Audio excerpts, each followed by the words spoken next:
I've never heard of the other pronunciation, so Captured. I was immediately intrigued. Well, it's my own interpretation of the word captured. Captured. Captured. We are live. Already? Yep, we are live.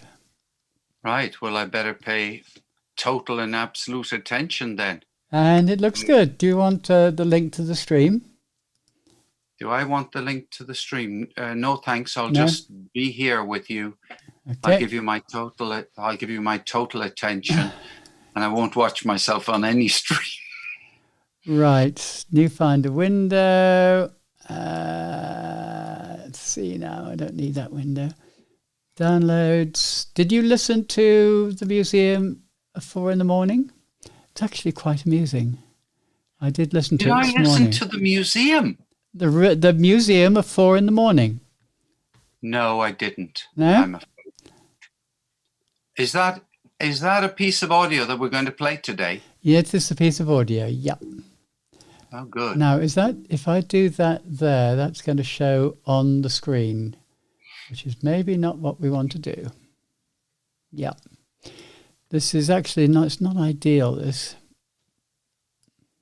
Are you saying that if I go to YouTube, I've slightly changed my mind now. If I was to go to YouTube now, yes, would I find this streaming? You will indeed.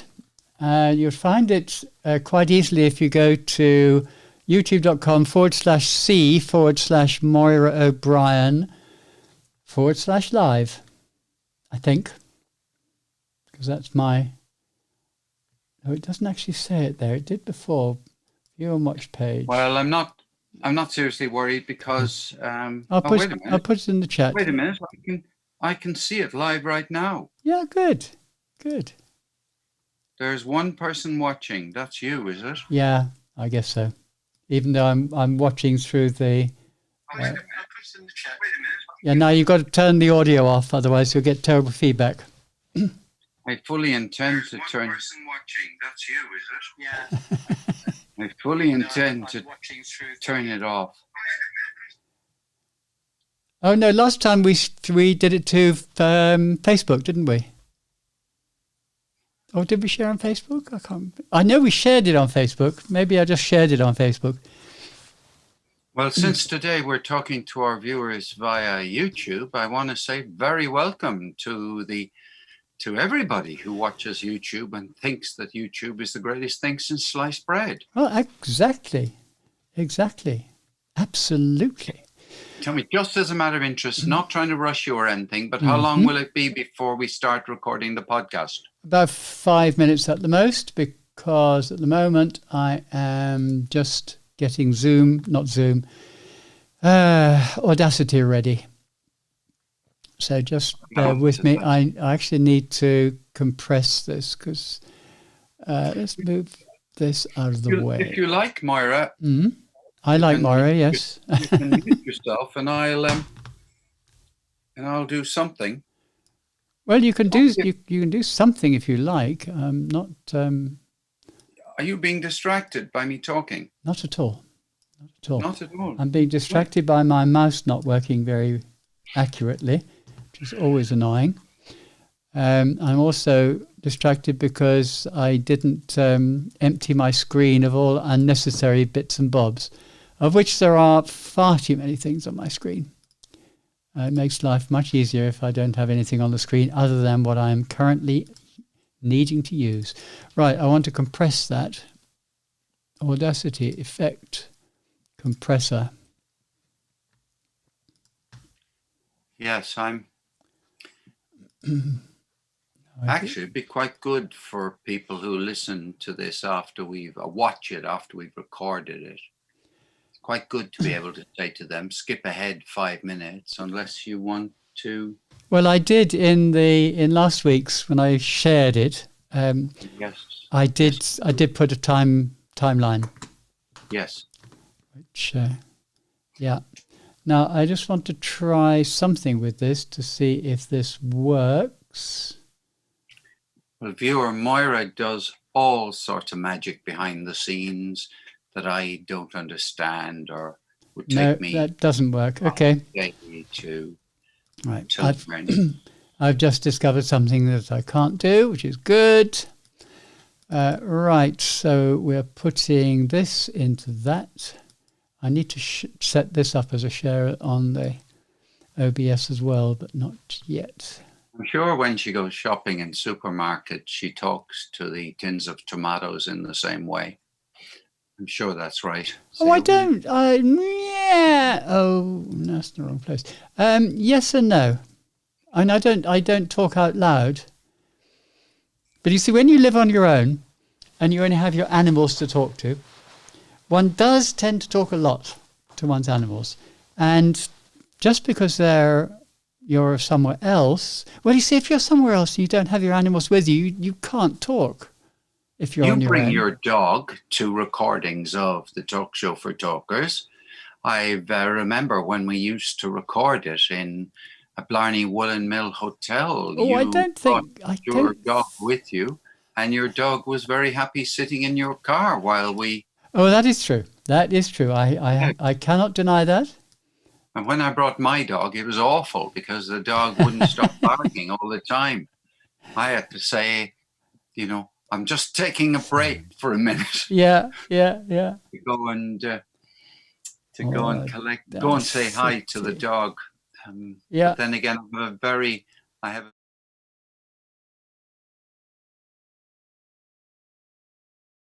being capable of not having human company. Right. Like he'd have any human's company. He'd be quite happy with anyone.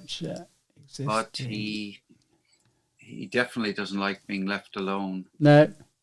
Window capture. Right. Add new window capture. Audacity. Oh, I got that wrong. Do I care? Do I? Heck, it doesn't really matter. Talk Show for Talkers. Right. So now on the stream, if you're watching, I can switch to Audacity and you can see what I'm doing here. Isn't that fun? What am I doing? That's a good question. I see that we have 5,000 people watching the live stream on YouTube right now, and they're all saying, please tell her, hurry up. Yeah, well, they're quite right, of course. But, these things do take a little bit of time because, as you can see, I had to set this up, okay? Most of it came from a pre-set up template. Because people like to see what's going on behind the scenes. So this is very good for people who are beginning to podcast and people who are beginning to figure out how could we put it out live via YouTube. This is very true. That's what Joe Rogan does. He records his podcast. I think, and sometimes it used to be live on a stage. Yeah. So he'd record the podcast, and at the same time, it would go onto YouTube. Yeah. And of course, that's terribly efficient, and you reach a bigger audience. Yep. And I'm trying to do something even cleverer now because I'm putting us back on screen.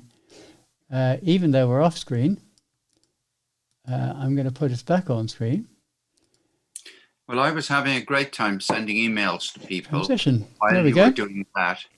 I'm going to return to that activity, but can you give me 20 seconds notice when what? When you're ready to go? Yeah, well, we'll be ready literally in a few seconds. I just wanted to see that in the top right corner of the screen now is a little pickie of us. So even though we're on the Audacity recording screen, and I'm getting messages coming through which I don't want, we're on the Audacity recording screen, which I've now messed up. Have I? No, I haven't. Let's go back to that. What have I done now?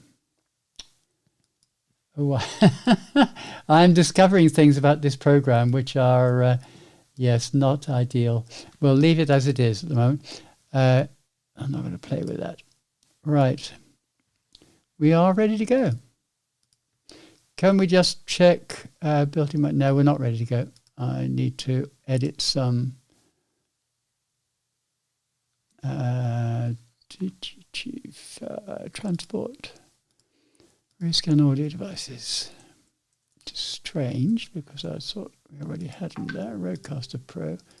Okay. If you muted yourself, I could do some poetry readings while waiting for the show to start. Well, the show is starting.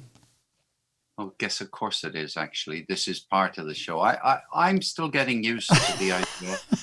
No, the show is now.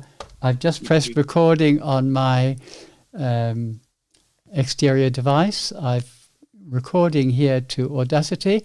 So we are now going to record. 3, 2, 1, go.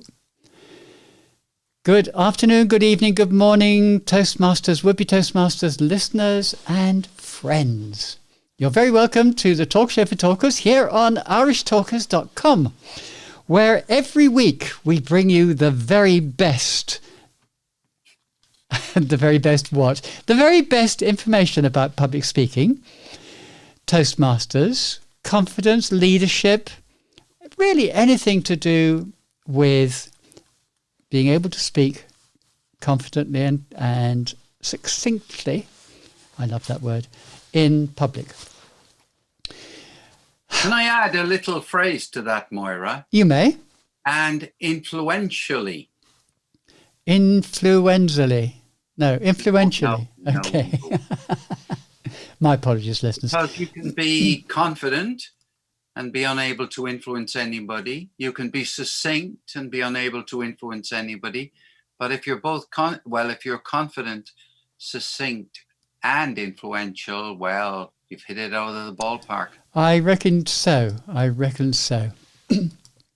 However, I do want to tell you a little bit more before we launch into the podcast proper. And that is about our website, which is irishtalkers.com. You'll find links to episodes for the last 2.5 years or so, actually within the website itself. But you'll also find links to previous seasons, and we've been going for nearly 6 years on the Irish Radio International. What was the site that they used? I can't remember. Anyway, there are links there to the Irish Radio International site and to another site that we use. But anyway, there's links for every single show that we've produced, I think, ever, which is really quite amazing. About 450 shows, I think, to date. Mind-boggling. Moira, it's better for people to listen to the most recent 250 before they go to the earlier ones. Well, that's only because you weren't involved in the earlier ones. You see, I could spot it straight away. Anyway, folks, Irish Radio and irishtalkers.com is our website, and our email address is info@irishtalkers.com. But you can also find us on Facebook as the Talk Show for Talkers. And we do like to hear from you. We do like to get your feedback, your observations, your requests for things that we can touch on in the show. So do please get in touch with us. Feel free. We love to get your evaluations. We have our usual eclectic mix this week, though we are missing Mr. Ted Malamphy. But as those of you who listen to this podcast regularly, you'll know that Paul and I are delighted when Ted's not here because we can express ourselves fully without his critical eye. Well, listeners and viewers, I'm Paul O'Mahony, and I also live in Cork. But Ted Malamphy has given me loads and loads of points to pass on during this podcast. So everything I say will be inspired by Ted Malamphy. Okay. We will have a word of the week. We will have a thought for the week chosen by the said Mr. Malamphy. We will have a usual discussion around those various points. In part 2, we're going to bring you an amusing little piece from TED. As you know, TED, Technology, Education and Design, TED. And in part 3, Paul is going to be talking about frequently asked questions by business people. And coincidentally, my segment is going to be all about presenting from your home office. So if you're in business, this week is going to be a good week for you to listen to the talk show for talkers on irishtalkers.com. Right, let's go straight into the thought for the week. And this week's thought comes from a gentleman from many, many decades, nay centuries, nay millennia ago. Euripides. Why should we feel anger at the world as if the world would notice? I rather like that. Why should we feel anger at the world as if the world would notice? I guess that's rather appropriate for the time that we're in with the COVID-19 pandemic spreading all over the world. Why should we feel anger at the world being, in this case, the world of the pandemic? It ain't going to notice. It's not going to notice at all. It's going to do its thing regardless of what we think. So don't get angry. Be peaceful. Let's face it, we can't actually change it. All we can do is to protect ourselves from the virus, which I hope you're all doing, and that you're all safe and well. And if you have contracted the virus, then I hope that you're not getting symptoms. Paul, I totally disagree with the last part of your sentence. The sooner you get the symptoms, the better, because then at least you will know to stay away from other people. However, I want to talk about buttercups. I was this morning walking in a field of buttercups.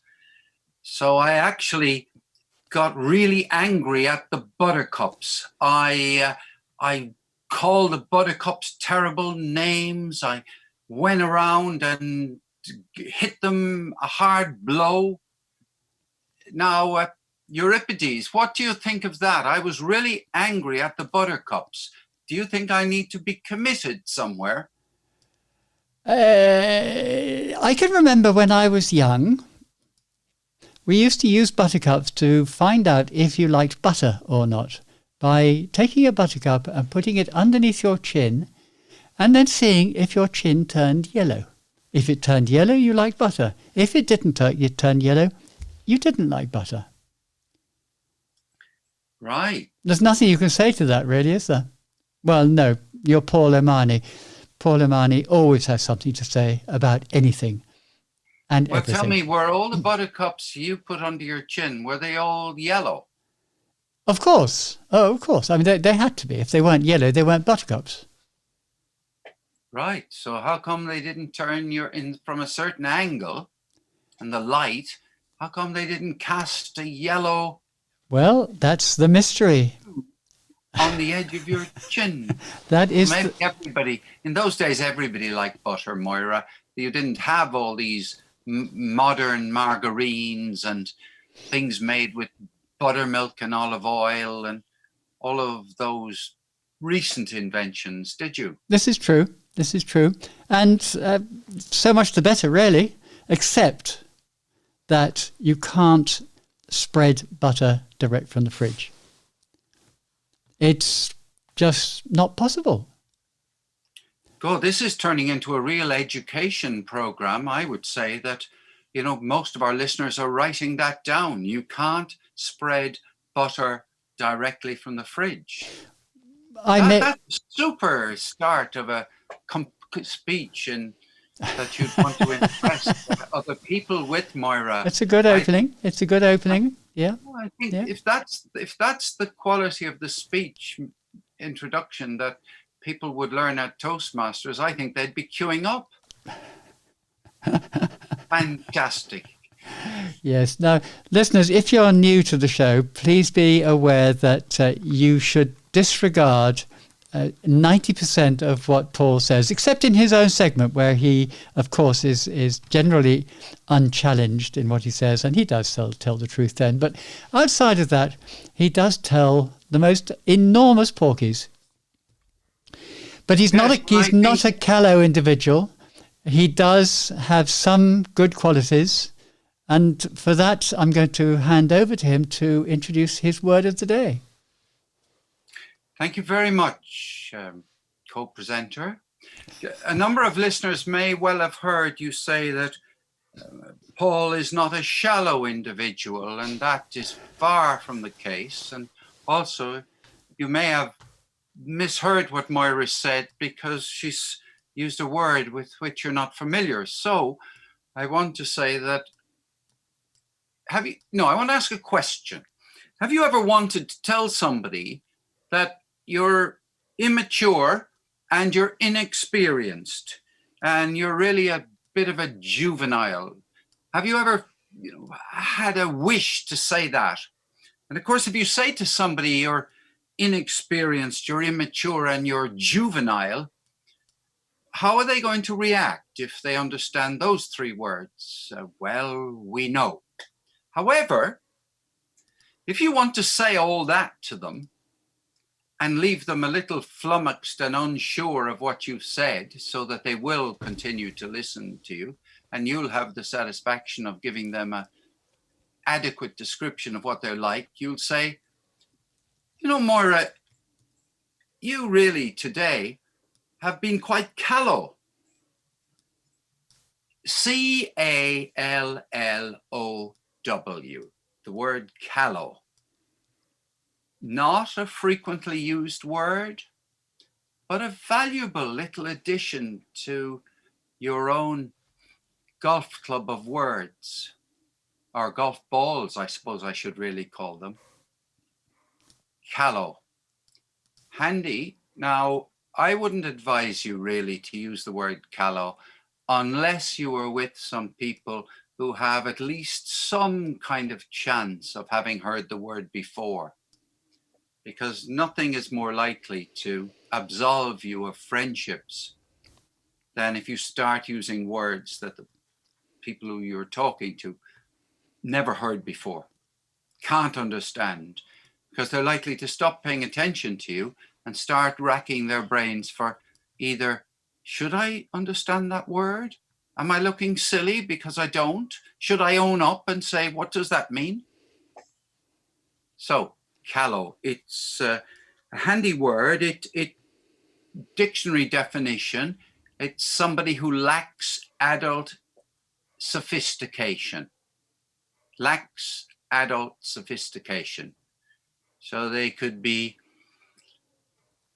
often somebody who doesn't really understand a subject and has a fairly crude way of talking about it and has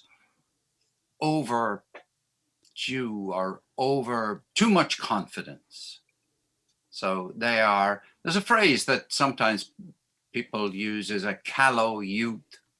And by the way, the word came into the English language in 1580 at the same time as some really interesting words like flirt, grumble, and congruous. Those three words entered the English language in the same year as the word callow, Really? Callow.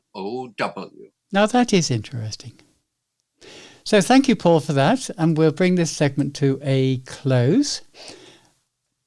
Do join us again tomorrow at the same time, 4 p.m. Irish time, when we're going to be bringing you a TED Talk. And I'm sure you will find this one interesting. It's called The Museum of 4 in the Morning. We'll see you then. Okay, folks, that was the end of the first segment, which overran just a wee bit from the target time. But by the time I've edited it down and taken out some of the rubbish at the beginning, it will be within time. Can you tell me, Moira, am I speaking a little too loud? Is my volume a bit high? Your volume is absolutely perfect. No, I mean we're pretty even. I could probably be a little bit louder, but you are certainly fine. So switch that off. I found with all these Zoom things that I sometimes think that I might be getting over exuberant and raising my voice inappropriately. Well, if you have Zoom audio set to be on automatic, it will even out your levels. Oh, that's good. That's good. I'm sure I have it set to automatic. Probably. Because I can't think of any. It is the default. Any reason to change the default there? No. Yeah. Okay. Let's go. We are going to play this piece of audio, aren't we? Yes, we will. It's new to me. Yes, we might pause the streaming because I don't want to get into trouble with copyright. Actually, no, we're okay. We're okay because we're only playing the audio. Okay, yeah, we'll do that. And how long is it? It's 12 minutes. Oh, great. So we won't have much discussion about the content. We'll No. just give it to the Actually, listeners. tell a lie. It's 14 minutes. Yikes. I thought it said 12 minutes on the... Oh, if it's 14 minutes, I don't think we'll play it. Oh, do. Just cut out all the ums and ahs. Well, let me introduce it. See, I'm inventing lots of new words today. Welcome to part 2 of the Talk Show for Talkers here on irishtalkers.com. You're very welcome, and I'm glad that you came back because we have a little treat for you in store. There's an American poet who I confess I hadn't heard of, and I'm going to apologize in advance to him if I'm getting his name wrong. It's either Reeves or Rives. I'm sure someone will correct me. He gave a TED Talk. I'm not sure 100% when, but it was quite recent. He started a museum of 4 in the morning in 2013. And here he is talking about it. Okay, it's the Museum of 4 in the morning. It's a weird title, and it's a very funny piece. Copy, paste, and compress, and bring the applause in above. Cut the applause down in volume. I should actually have switched to the Audacity screen so you can see what I'm doing. I'm just going to drop the volume of the introductory. Or someone will correct me. Applause. He gave a TED Talk. I'm not sure 100% when, but it was quite recent. He started a museum of 4 in the morning in 2013. The most romantic thing. Okay, just change the timing very slightly. Well, he's talking about The most romantic. and still need to move it a little bit. This is the sort of editing I normally do in post, but I thought we'd stick it in now. Right, are you ready to listen, Paul? You're on mute. That's okay, stay on mute. We don't want to hear you. The most romantic thing to ever happen to me online started out the way most things do, without me, and not online. On December 10th, 1896, the man on the medal, Alfred Nobel, died. 100 years later, exactly, actually, December 10th, 1996, this charming lady, Wisława Szymborska, won the Nobel Prize for Literature. She's a Polish poet. She's a big deal, obviously, but back in 96, I thought I had never heard of her. And when I checked out her work, I found this sweet little poem, 4 in the morning.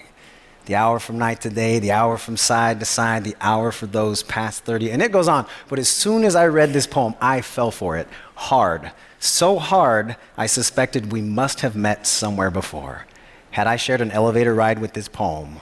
Did I flirt with this poem in a coffee shop somewhere? I could not place it, and it bugged me. And then in the coming week or two, I would just be watching an old movie, and this would happen. Well, you should have come to the first party. We didn't get home till around 4 in the morning. My roommates would have the TV on, and this would happen. Oh, boy. I was up till 4 in the morning watching that Omen trilogy.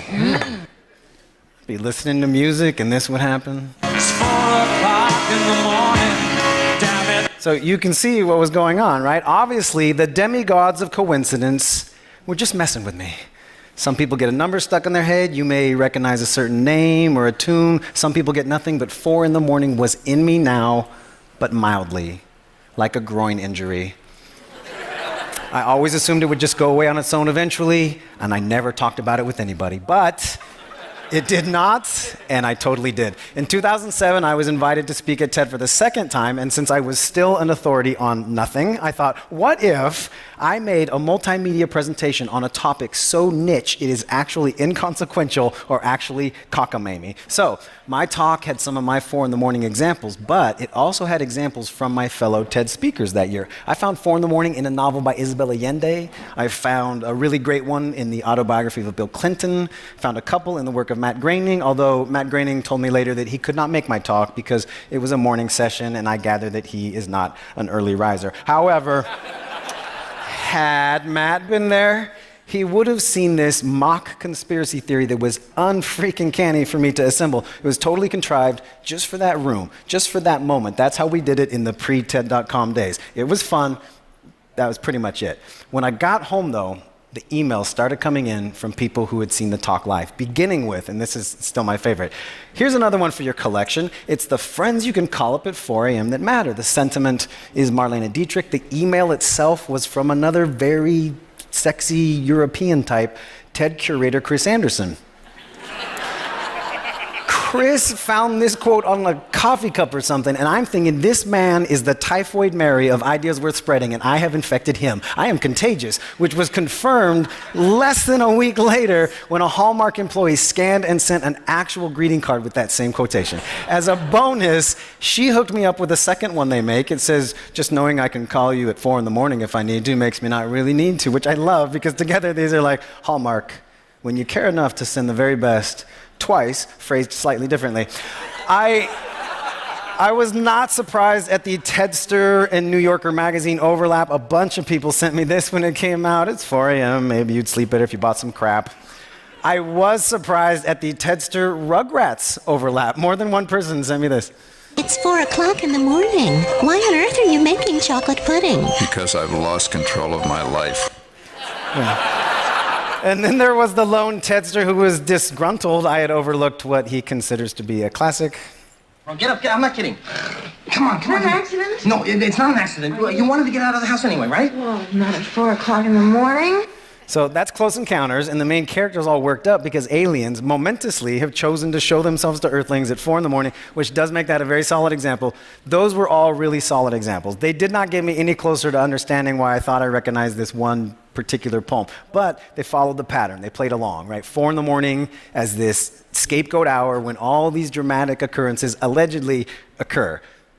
Maybe this was some kind of cliche that had never been taxonomized before. Maybe I was on the trail of a new meme or something, just when things, getting pretty interesting. Things got really interesting. TED.com launched later that year with a bunch of videos from past talks, including mine, and I started receiving 4 in the morning citations from what seemed like every time zone on the planet. Much of it was content I never would have found on my own if I was looking for it, and I was not. I don't know anybody with juvenile diabetes. I probably would have missed the booklet Grilled Cheese at 4 o'clock in the morning. I do not subscribe to Crochet Today magazine, although it looks delightful. Take note of those clock ends. This is a college student suggestion for what a 4 in the morning gang sign should look like. People sent me magazine ads. They took photographs in grocery stores. I got a ton of graphic novels and comics. A lot of good quality work, too. The Sandman, Watchmen. There's a very cute example here from Calvin and Hobbes. In fact, the oldest citation anybody sent in was from a cartoon from the Stone Age. Take a look. Like how early? Like at 4 a.m., that's how early. And the flip side of the timeline, this is from the 31st century. 1,000 years from now, people are still doing this. The time is 4 a.m. It shows a spectrum. I received so many songs, TV shows, movies, like from dismal to famous. I could give you a 4-hour playlist. If I just stick to modern male movie stars, I keep it to the length of about a commercial. Here's your sampler. What time is it? 4 o'clock. It's 4 a.m. It's like 4 o'clock in the morning. 4 o'clock in the morning.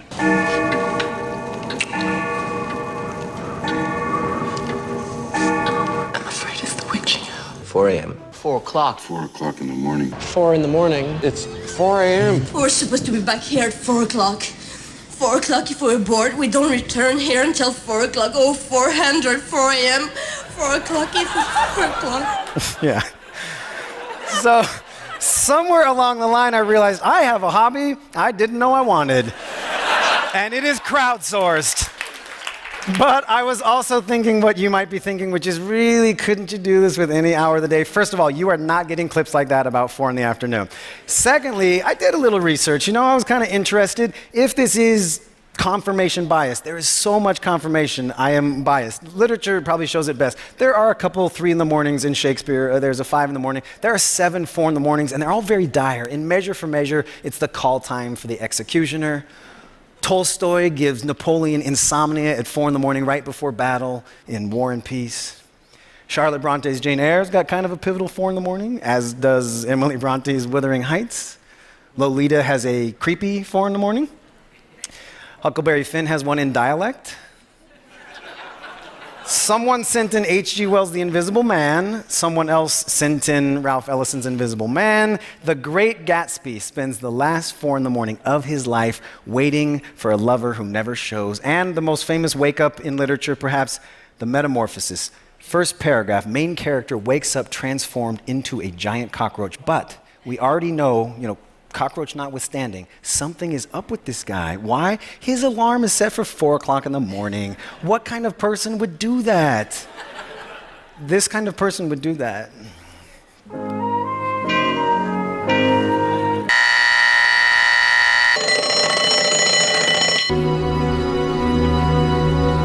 Top of the hour, time for the morning news. But of course, there is no news yet. Everyone's still asleep in their comfy beds. Exactly. So that's Lucy from the Peanuts, Mommy Dearest, Rocky, First Day of Training, Nelson Mandela, First Day in Office, and Bart Simpson, which combined with the cockroach would give you one hell of a dinner party and gives me yet another category, people waking up, in my big old database. Just imagine that your friends and your family have heard that you collect, say, stuffed polar bears, and they send them to you. Even if you don't really, at a certain point, you totally collect stuffed polar bears, and your collection is probably pretty kick-ass. And when I got to that point, I embraced it. I got my curator on. I started fact-checking, downloading, illegally screen-grabbing. I started archiving. My hobby had become a habit, and my habit gave me possibly the world's most eclectic Netflix queue. At one point, it went Guys and Dolls the Musical, Last Tango in Paris, Diary of a Wimpy Kid, Porn Star, Legend of Ron Jeremy. Why Porn Star, Legend of Ron Jeremy? Because someone told me I would find this clip there. I was born in Flushing, Queens on March 12, 1953, 4 o'clock in the morning. Of course he was. Yeah. Not only does it seem to make sense, it also answers the question, what do Ron Jeremy and Simone de Beauvoir have in common? Simone de Beauvoir begins her entire autobiography with the sentence, I was born at 4 o'clock in the morning, which I had because someone else had emailed it to me. And when they did, I had another bump up in my intrigue for this because porn star Ron Jeremy and feminist Simone de Beauvoir are not just different people. They are different people that have this thing connecting them. And I did not know if that is trivia or knowledge or inadvertent expertise, but I did wonder, is there maybe a cooler way to do this? So, right, I just have to stop that a second because I have to move our music out of the way. Otherwise we get our outro music playing, which would have been rather funny over the... In fact, I probably haven't moved that far enough. Just get it all the way out the way. There we go. Right, so carry on. Where were we? About there. I don't know. What happens is talking about it. The most romantic thing to ever happen to me online. Stop. Started out the way. Sorry about that. Went to the wrong place. Now I'm going to have to try and remember approximately where we are. It's about here. I'm getting the red ball. Oh, beach ball coming up. I always should remember to reboot my computer before starting these. Peanuts, Mommy Dearest, Rocky, First Day of Training, Nelson Mandela, First Day in Office, and Bart Simpson, which combined with the cockroach would give you one hell of a dinner party, and gives me yet another category, people waking up, in my big old database. Just imagine that your friends and your family have heard that you collect, say, stuffed polar bears, and they send them to you. Even if you don't really, at a certain point, you totally collect stuffed polar bears, and your collection is probably pretty kick-ass. And when I got to that point, I embraced it. I got my curator on. I started fact-checking, downloading, illegally screen grabbing. I started archiving. My hobby had become a habit, and my habit gave me possibly the world's most eclectic Netflix queue. At one point, it went Guys and Dolls the Musical, Last Tango in Paris, Diary of a Wimpy Kid, Porn Star, Legend of Ron Jeremy. Why Porn Star, Legend of Ron Jeremy? Because someone told me I would find this clip there. I was born in Flushing, Queens on March 12, 1953, 4 o'clock in the morning. Of course he was. Yeah. Not only does it seem to make sense, it also answers the question, what do Ron Jeremy and Simone de Beauvoir have in common? Simone de Beauvoir begins her entire autobiography with the sentence, I was born at 4 o'clock in the morning, which I had because someone else had emailed it to me. And when they did, I had another bump up in my intrigue for this because porn star Ron Jeremy and feminist Simone de Beauvoir are not just different people. They are different people that have this thing connecting them. And I did not know if that is trivia or knowledge or inadvertent expertise, but I did wonder, is there maybe a cooler way to do this? So last October, in gentleman scholar tradition, I put the entire collection online as Museum of 4 in the Morning. You can click on that red refresh button. It will take you at random to one of hundreds of snippets that are in the collection. Here is a knockout poem by Billy Collins called Forgetfulness. No wonder you rise in the middle of the night to look up the date of a famous battle in a book on war. No wonder the moon in the window seems to have drifted out of a love poem that you used to know by heart. So the first hour of this project was satisfying. A Bollywood actor sang a line on a DVD in a cafe half a globe away. A teenager made an Instagram video of it and sent it to me, a stranger. Less than a week later, though, I received a little bit of grace. I received a poignant tweet. It was brief. It just said, reminds me of an ancient mixtape. The name was a pseudonym, actually, or a pseudo-pseudonym. As soon as I saw the initials and the profile pic, I knew immediately, my whole body knew immediately who this was, and I knew immediately what mixtape she was talking about. LD was my college romance. This is in the early 90s. I was an undergrad. She was a grad student in the library sciences department. Not the kind of librarian that takes her glasses off, lets her hair down, suddenly she's smoking hot. She was already smoking hot. She was super dorky. And we had a December-May romance, meaning we started dating in December, and by May, she had graduated and became my one that got away. But her mixtape did not get away. I have kept this mixtape in a box with notes and postcards, not just from LD, from my life, but for decades. It's the kind of box where if I have a girlfriend, I tend to hide it from her, and if I had a wife, I'm sure I would share it with her. But the story with this mixtape is there are 7 songs per side, but no song titles. Instead, LD has used the U.S. Library of Congress classification system, including page numbers, to leave me clues. When I got this mixtape, I put it in my cassette player. I took it to the campus library, her library. I found 14 books on the shelves. I remember bringing them all to my favorite corner table, and I read poems paired to songs like Food to Wine, paired, I can tell you, like saddle shoes to a cobalt blue vintage cotton dress. I did this again last October.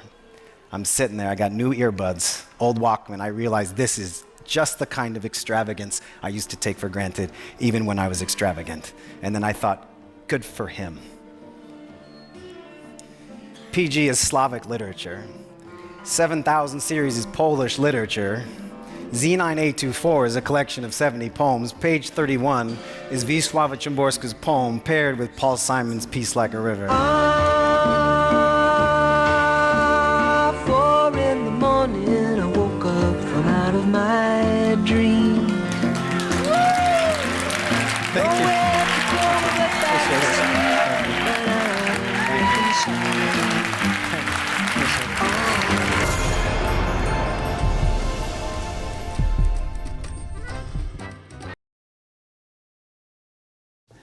Well, I don't know about you folks, but I really enjoyed that. Now, we're not recording yet, but so I'm just going to switch the recording on again and repeat what I just said. Oh, well, I don't know about you folks, but I really enjoyed that talk. It was very clever. We don't have time to comment further on it, I'm afraid, as this has gone on longer than our usual. Yes, go on, say one thing. One thing. Why did he stop talking? Because he got to the end, I suppose. Anyway, that was the end of the recording, so that's all we can do. So join us again tomorrow at the same time when Paul will be discussing the very important question about... Come on, Paul, fill in the gaps. Okay, ask questions by business people. Questions by... Who did I say it was You going said to be? Anyway, business people. Business people. Who have a job. Pardon? Business people. Business people, yes. Yeah. Frequently asked questions by business people. We'll see you. We'll see you then. Bye for now. Yeah, we made a right mess of that, didn't we? You didn't even know your own segment. You had lots of character. Really. I know. I just didn't know that you were going to pass over to me.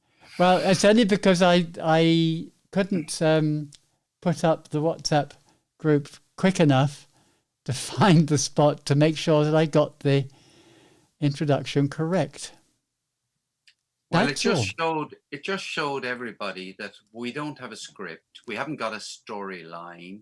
We simply ad-libbed the transitions. That's true. That is very true. Okay, so let's get into the start.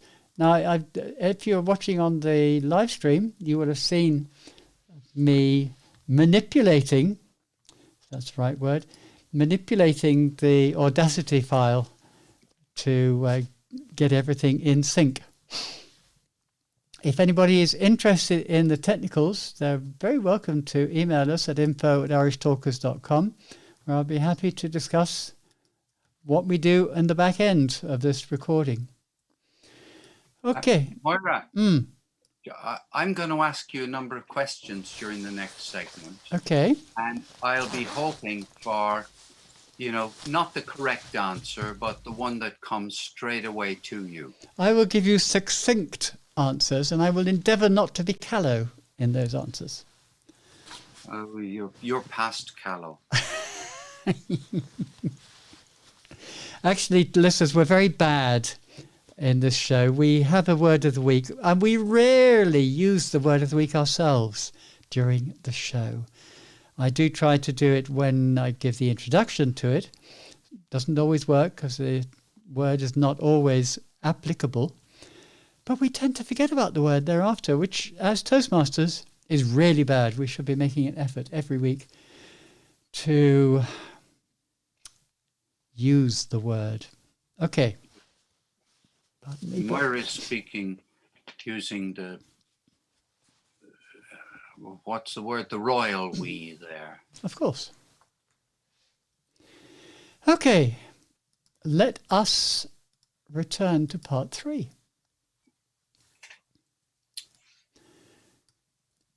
Hello, listeners. Welcome to part 3 of this week's Talk Show for Talkers here on irishtalkers.com. Remember, our website is irishtalkers.com, and don't forget, we also publish the Public Speaking Weekly there, which is a roundup of links from the internet about public speaking, confidence, Toastmasters, anything to do with public speaking. It's now time for Paul Imani to take the chair. So I'm going to hand him the metaphorical gavel. Actually, it's a physical gavel here. Paul, you're not looking. It's a physical gavel. I'm saying that, folks, because we are streaming on the internet live on YouTube at the moment. So if you want to go back and have a look and see the silly things that we do when we are recording, you're very welcome. Paul, over to you. Listeners, do you know anyone who isn't a member of Toastmasters? Do you have any friends, acquaintances, work colleagues who don't even know Toastmasters exists? And Moira, do you know anyone who isn't a member of Toastmasters and has never been to a meeting? Very few, Paul. Very few. But yes, I do know one or two. One or two. Can I ask, is it one or is it two? Well, it might be three, or it could even be four. Oh, it might be five. Let us use the collective term some. Okay, well, at least that's encouraging. I was about to ask the listeners if they could send this to somebody who isn't in Toastmasters, who could then become your pen friend so that you would have a window to the outside world. Listeners, I'm talking in this segment today about people who have never heard of Toastmasters. You will have met some, and I wonder, have any of them asked you a question about Toastmasters? Have you ever mentioned the organization and they've asked you a question? Or even maybe more interesting, have you ever been in a conversation with people about their way of speaking and how they might be interested in becoming a more confident person when they do presentations at work, a more confident person when they're chatting in a restaurant with other people and they get concerned about the spotlight being on them? What about people who would like other people to listen better to what they have to say, pay more attention to them? How about people who would like to be more influential? And just to take it a little step further, do you know anyone whose job progress in their job is being held back by their current ability as a communicator? So that other people say to themselves, oh, look, this person couldn't really be a team leader. How on earth would they do the team briefings? All they'd be able to do is read off a piece of paper. You understand what I'm talking about. You do. And for all I know, that was once you. Moira, there was a time when you weren't a member at Toastmasters.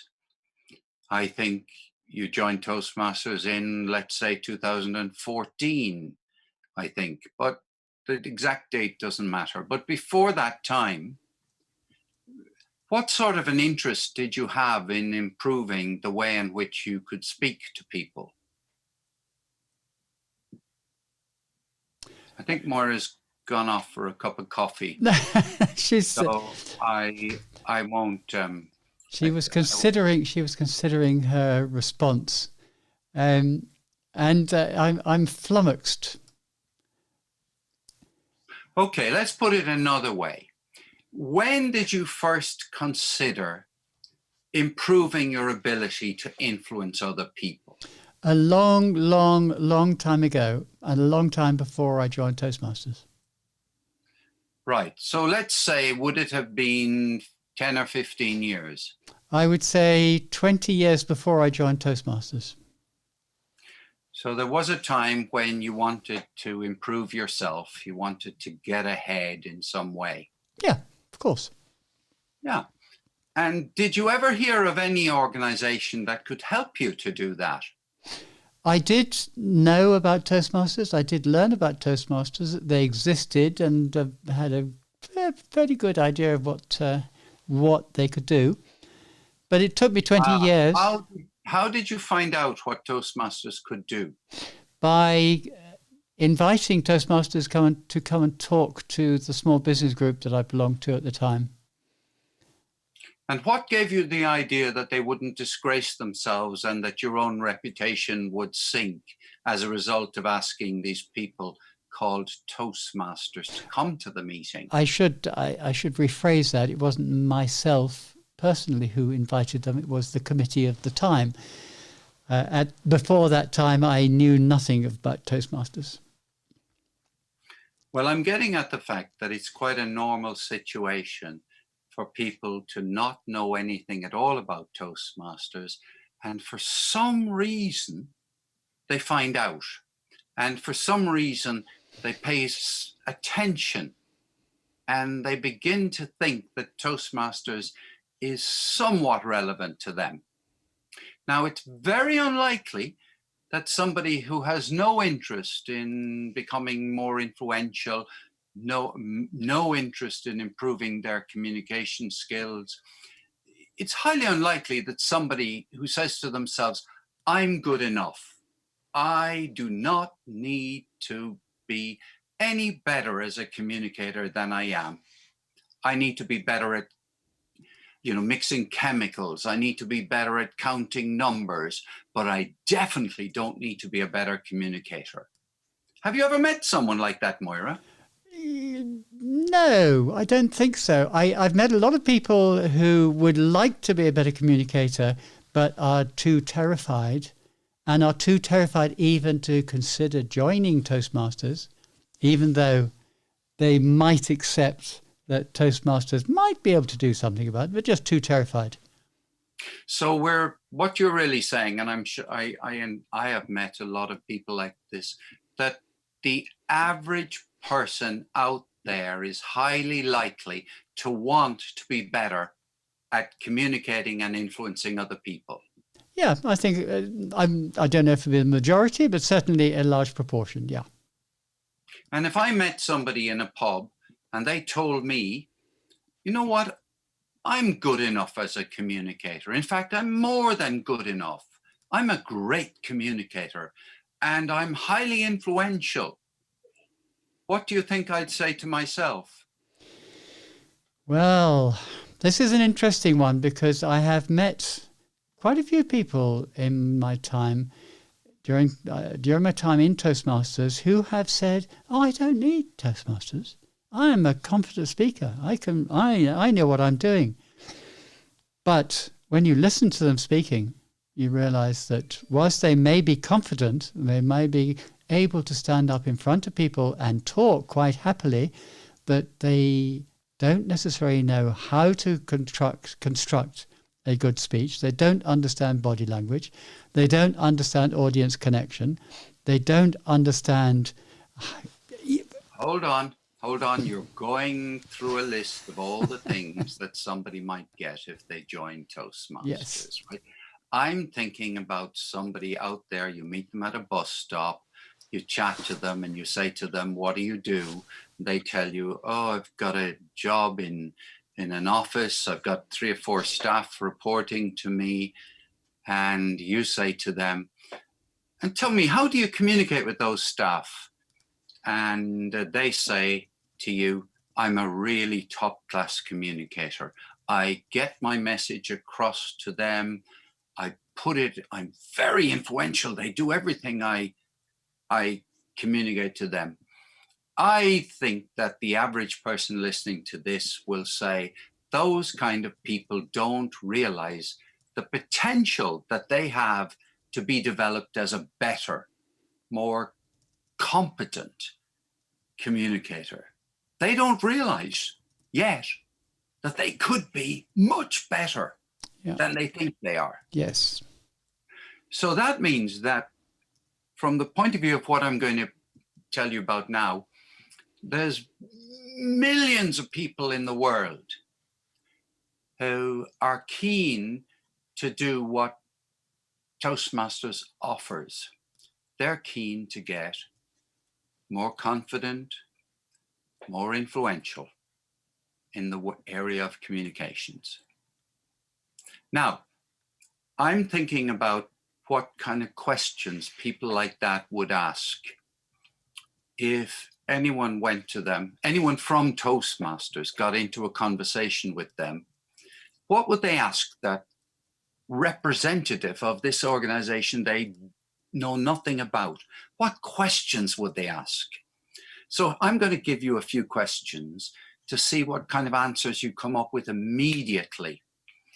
But I want you to have in the back of your head the idea that it would be a very good thing if we had consistent responses from members of Toastmasters, so that when you went to Moira O'Brien, you got this answer. When you went to Ted Melanphy, you got an answer that was put differently, because they're two different characters, but essentially the same information would be conveyed. So I'm talking about the organization, Toastmasters, having an ability to provide people with answers that could be given consistently around the world. Okay. So, quick one, and I don't want any thinking now. Someone says to you, just as they're getting out of a lift, what is Toastmasters? Toastmasters is the organization where you can gain confidence in speaking and in leadership skills. Lovely. Next question. How does Toastmasters work? Toastmasters works with self-learning and learning by doing. Okay, let's stop for 1 second. Do you think those two are any good as, examples of questions somebody might ask? Yeah. Okay, let's go on. Question, how do I join Toastmasters?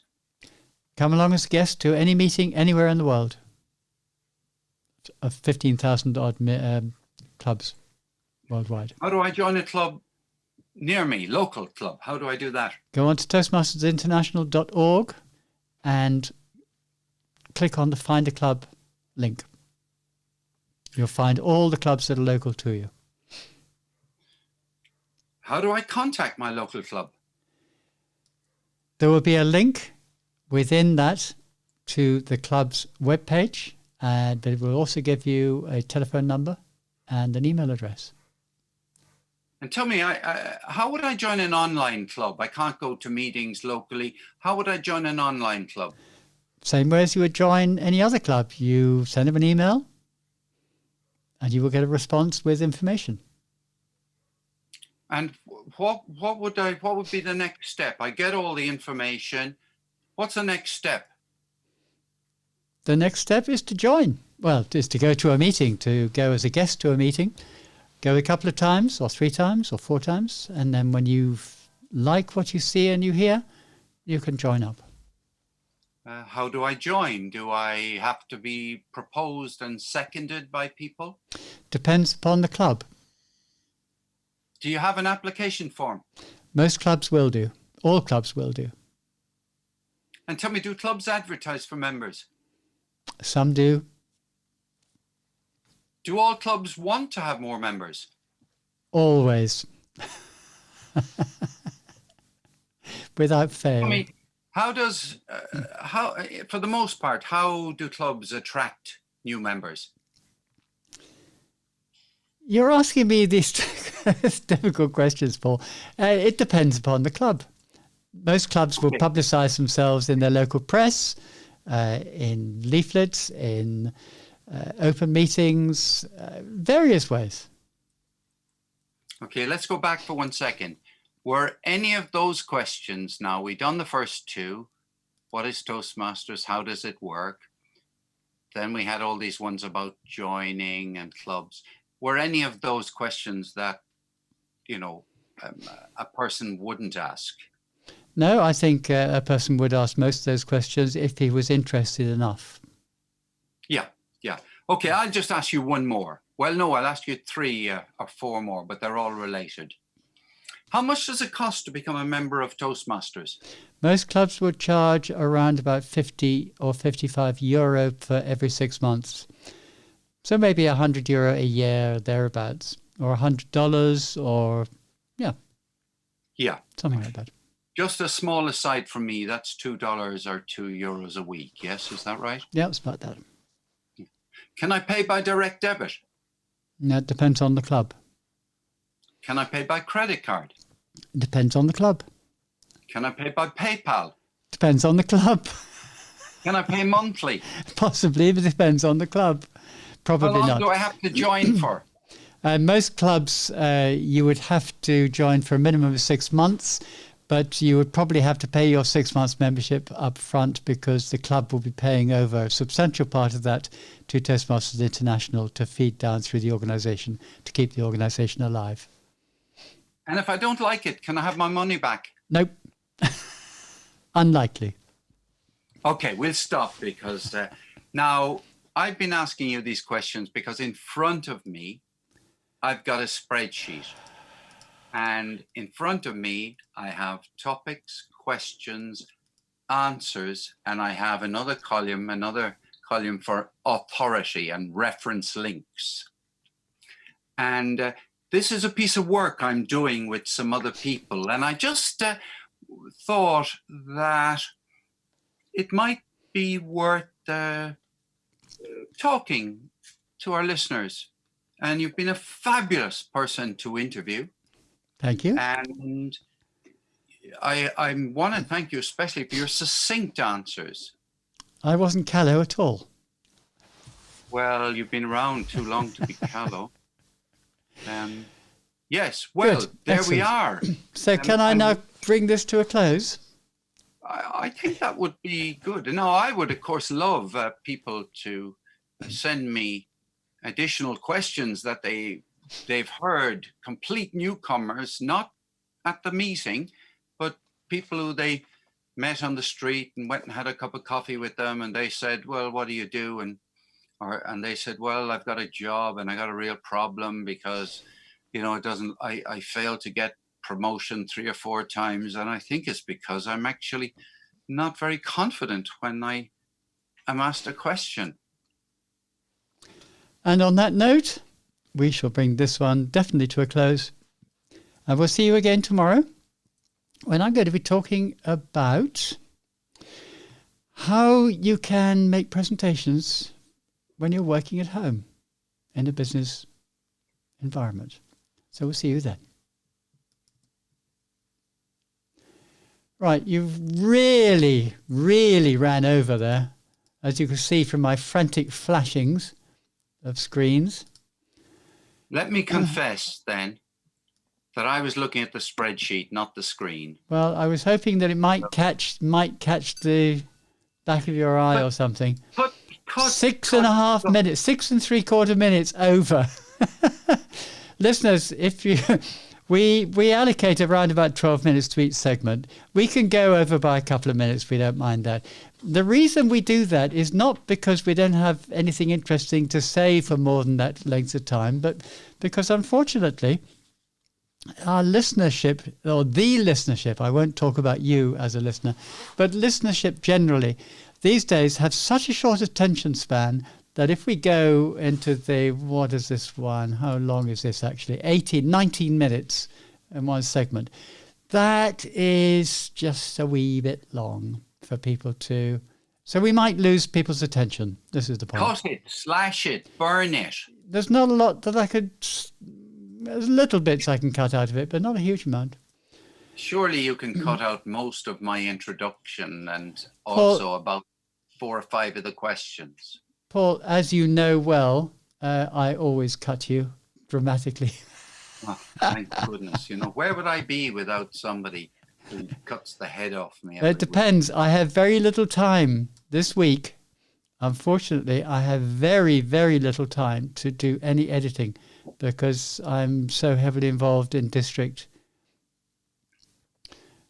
So we might actually be putting this week out, as we did last week, unedited. I only edited part 1 last week. Well, I'll leave it to you, obviously, but thank you for your tolerance. You could have thrown a hissy fit. I thought I did throw a hissy fit, it's just you didn't see it. But people who are viewing on YouTube will have seen it because it was flashing up on the screen. I think I had that one live at the time. Okie dokie. That was a real novice then, because in Toastmasters terms, I was given a time limit, the timer signaled, and I just carried on. And you could imagine all the people at, say, even in the online meeting, clicking on their turning off their video and going out to have a cup of tea because Paul is just going on and on, or even at a live meeting, at a face-to-face meeting, we'll say, really fidgeting. Yep, that's about it. And looking at their phone and checking on WhatsApp and all the other things that we do. And the general evaluator is tearing their hair out saying, this guy is robbing me of being able to do a decent general evaluation and That's finish right. on. That's right. Okay, Paul, would you like to bring us in this time to part 4? Oh, yes. Oh, yes, I will. What are you going to talk about? I don't know. What am I going to talk about? What does it say on WhatsApp? You see how well prepared we are, listeners. Okay, so what did I say? I do know what I say. I'm only kidding. Is presenting from your home office. Oh, yes. Great. Yeah. Okay, Paul. 3, 2, 1, go. Welcome, listeners. Welcome to the Talk Show for Talkers, which is being presented to you today from 2 home offices. And the great news is that we've got one of the most expert home office advisors on the line. Moira O'Brien, could you please tell us what's it like to present from your home office? Extraordinarily easy, Paul. That was a good answer, right? Yeah. My next question. Would you like to say a little more? No, I'm obviously being facetious. Yeah, there are a lot of issues with presenting online. Well, we talked a little bit about this in the past in terms of giving Toastmasters speeches online. But I thought this week I'd turn my attention to what it must be like when you are in a work situation and you're asked to give a presentation at a work meeting. Now, it's bad enough when you're asked to give a presentation in your company's boardroom or meeting room and you have a dozen of your workmates and bosses sitting around a table and you're physically there in the meeting. That's bad enough. But at least you do have that physical presence. You can look around the room, you can see people's reactions, you can watch their body language without being limited or constricted in this tiny screen. And you don't have the problems of technology. Well, I say you don't have the problems of technology. Of course, if you're using PowerPoint, you may need to be projecting.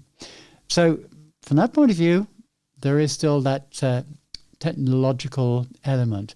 But let's look at it a bit more generally, first of all. You're sitting in your home office, you're a bit isolated, you're a bit on your own.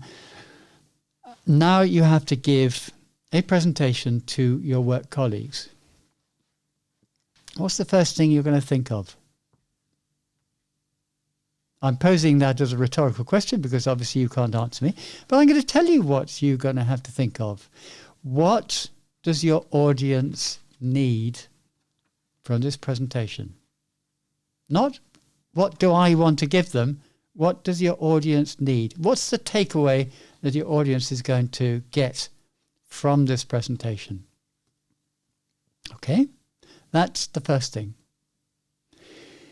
Make sure that you have a good, clear understanding of the purpose of your speech from your audience's point of view.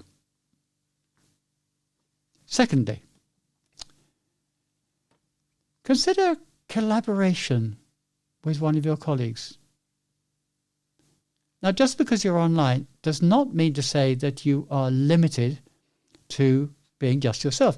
As you will see from this podcast, there are 2 of us today in this podcast, and we are collaborating. If you watched our podcast yesterday, where Paul was asking me various questions, and I had to come up with answers on the fly, I was collaborating with him. I was making it easier for him to get his points over in a clear and concise manner by asking me those questions.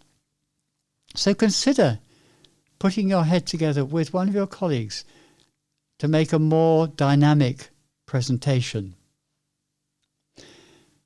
Now, we're using the medium of Zoom in order to conduct this recording and this live stream. And one of the features within Zoom is the polling feature. So consider using a poll to ask questions of your audience, to identify your audience's level of knowledge in the subject that you're talking about, or possibly your audience's understanding of the points that you have been giving. That will improve your ability to connect with your audience dramatically. Okay, let's look at another point. And this comes back to something I say over and over again. Record your rehearsals. Now, when I was in business, in big business, and I was giving presentations to my board, I never rehearsed. I never planned particularly. I knew more or less what I was going to say, and I had my bits of information I had to impart, but I never recorded it. I never practiced. I never rehearsed it. Why on earth not? Just like in any profession, experts practice again and again and again until they were polished in their presentation. And the best way to become polished is to be your own critic, and you do that by recording yourself. It's very easy to do if you're presenting through Zoom. You set up a private Zoom meeting, which is just yourself, and you press the record button, and you will see exactly how you come across in that small screen. So always rehearse and always record yourself and always play back and review your recording. Next, take a pause. When it's time to give your presentation, give yourself a bit of time to pause, remove distractions, make sure that your dog or your wife or your husband is not going to walk through the door and interrupt you. Take a deep breath. Ensure that your technology is working as planned. That is very important in this environment. And that comes back to the rehearsing. You rehearse the technology. But things can go wrong on the day, as we know only too well. So check it before the meeting starts. Check that everything is working smoothly. And then be a play-by-play commentator. The best commentators and communicators are articulate and engaging, no matter how fast the pace of play. Now, according to Alan Lepofsky, remember, the audience does not know what you know. Less is more. Repeat. Call out the obvious. Very clearly outline what you're going to be showing next. That lets your audience get a mental head start before you move on to the next concept. I think that's good advice. The last point here is extend connection opportunities. Offer to continue after your presentation with a Q&A, or possibly networking beyond the planned presentation time, using the collaborative technology that we have to our hand. Now, there's one thing that I must stress if you're going to have a question and answer at the end of your session, and that is, don't end on that question and answer. Why? Because people remember most the last thing that you say. So if the last thing that you say is answering somebody's question, that's what they're going to remember. That might not be the most important thing for your audience to take away. So when you finish your question and answer, restate and summarize your presentation and give them the punchline, the takeaway, the call to action. So I'm going to close now with just one little quote from Seth Godin. People do not buy goods and services. They buy relationships, stories, and magic. Well, Paul, any comments? Well, I certainly don't want to be the last person to comment, but let me ask you, Seth Godin. Oh, I've got an interruption, Moira. Do you mind if I take this phone call? Sure. I'll tell you afterwards why. Yep. Okay, folks, I've paused the recording. These things happen when you're live. Chair? Mute yourself, Paul. Okay, I've muted him. Hello. I'm fine. I'm absolutely fine. Right, now I'm going to take the opportunity just of listening back to the last bit. Paul, any comments? I'm going to take that comment out. If I show you, let's switch back to Audacity. So this is the stream. I'm just going to play. People do not buy goods and services. They buy relationships, stories, and magic. Well, I certainly don't want to be the last person to comment, but let me ask you, Seth Godin. Right. We'll have to find out now what Paul was actually going to say before I can decide where we're going to bring him back in and whether I need to get him to repeat any of that as a lead-in to whatever he's going to say. This is always one of the difficulties when you are recording like this. You get interruptions. It inevitably happens. And actually, it's probably a good thing that it did happen because it demonstrates what can happen when you are working from home. These sort of interruptions do happen. Now, what do we always say is that when you have a mobile phone, switch it off or at least put it on silent. If you put it on silent, you can then ignore a phone call that's coming in should you wish to. And Paul would have done that if it hadn't been something that I guess he wanted to take because it related to what we've been talking about. I don't know. We're going to find out. In the meantime, let me show you a rather amusing little background. No, he's back. Okay, we'll forget that background then. Moira? Yes, Paul. Why was that so appropriate?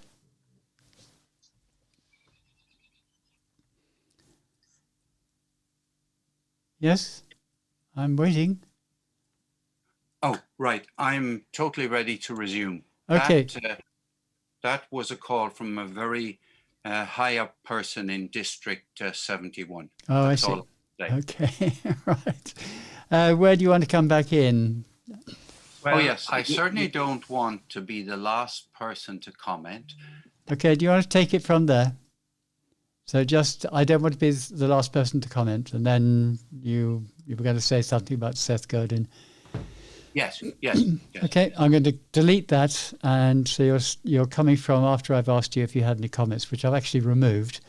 But I've edited that out. But okay, so 3, 2, 1, go. Moira, what I would like to ask you is, why did you pick the quotation from Seth Godin? That's a very good question. I have to confess that, as always, I didn't come up with this subject entirely on my own. I went to our newspaper, and our newspaper of last week, actually, because by the time this comes out, it would have been replaced. It took me to another article on the internet, and I've used that article as the prompt for my talk today. And just to let you know, I don't quote verbatim. Well, it's a little bit of verbatim quote, but not much. That last bit was a verbatim quote, but generally speaking, I just use the information that is in that particular article as the headlines for what I'm going to do, what I'm going to talk about. So I have here 5 or 6 headlines, and I've just used those that I can talk from my experience and my information. But I always link back on our website to the original article so that people can go back and check what the originator of the article thought and said. Does that answer your question, Paul? Oh, what a superb answer! That's absolutely brilliantly. And, Good. Would you now like to tell me again what your key message is, please, Moira? My key message, I think, here is preparation is king. Preparation and practice. And if that's all you do in your online presentation, you will be a far better presenter than you would otherwise be. And with that, we'll bring this session. Sorry, Moira, this is just an add-on. For goodness sake, don't do in the middle of your presentation what just happened to me, which is make a phone call. Right. Yes, indeed. And even if it's from the CEO. Well, as that particular part was not recorded, Paul, I will edit this out in the final. And with that, we'll bring this segment to a close. And in fact, it's the final segment of the week. Thank you all for listening. We'll hope that you enjoyed it, that you'll give us some feedback on our website, on our Facebook page, or on our email. And we'll see you again at the same time next Friday, when we'll have another selection of goodies from the Talk Show for Talkers. So bye from me, Moira O'Brien. And cheerio from Paul O'Mahony. Bye. Okay. Have we stopped recording on every device? No, we are still recording on there. We're no longer recording on there. We are still streaming to the internet. And okay. We'll continue doing so until such time as I decide that we're getting far too boring to continue any further streaming. I must leave you and negotiate with my family. Yeah. Well, I have another meeting in 11 minutes. So. Right. I'll tell you later what the phone call was about. I'm sure you're intrigued. I am indeed. And okay, I'm going to say goodbye to everybody. Okay, and I'll say goodbye as well to our online stream. Thanks for following us, if you did, and we'll look forward to letting you watch us again sometime in the near future. Bye.